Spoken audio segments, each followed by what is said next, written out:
Greetings to all participants in COP27 Sharm El Sheik in Egypt. My name is Rodolfo Beltran. I am the regional director of EArthday for South America and a very proud member of the global team of EArthday in 192 countries of the world. In this opportunity with my team, we are participating launching for the first time ever our Hub for Climate Education. We believe this is a very important step on this itinerary of a common cause that we have for climate change environment at these times. So you're very welcome to visit. It's going to be these days, in days of the event of COP27. But it's going to be forever. After that, it will be maintained with free access to all that value chain that, are part and composed of teachers, citizens, students, organizations, native community. It's going to belong to all after, the inauguration and the days here at COP27. It will be a valuable tool and chain for many schools and the educational system as well. So, and we share that also with all similar organizations like us, that we have a common goal, a synergy for climate change education.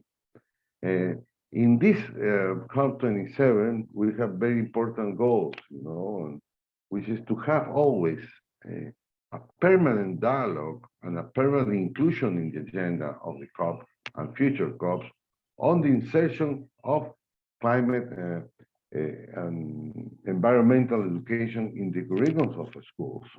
Let's remind that in COP26 there was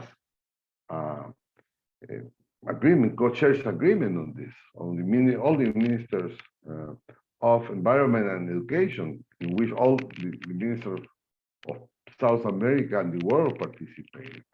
After that, there were important, steps on not only the pre-COPs for COP27, but also the tests, transform education summits that have to do with sustainable development goals and the agenda of the 230, agenda for the United States actions. So there has been considerable progress on this. This is a sequence, and this is a step, this COP27 to include this subject. It's a very important subject because it's not only on education, it also deals with climate justice, which is the step, a basic step for social justice.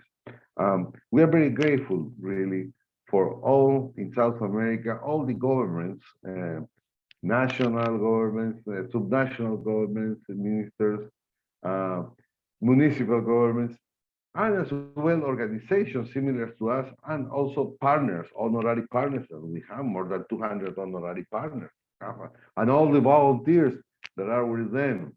So we really appreciate that. We have beautiful examples on advances in legislation, like the Argentina law on environmental education at school. Also, the Rio de Janeiro City Council that approved recently that environmental education should be in all schools. Those are just two examples in many on all countries of Colombia, Peru, Argentina, Ecuador. All of them have done that progress. All of them, Chile, all of them have included in the Constitution the right to be educated and in the environment. But also this has been progressing to include also ministers' resolutions on that.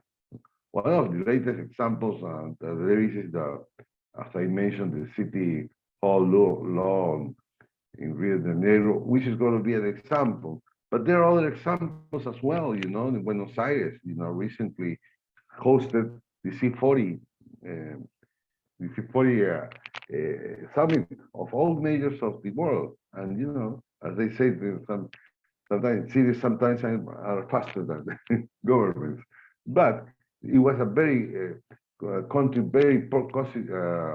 positive contribution for this goal. So our gratitude to them, and also highlight the importance of directing this effort with examples, with actions. I want to just bring an example of two examples that I consider among others, which are all going to be uh, displayed in this event in our hub.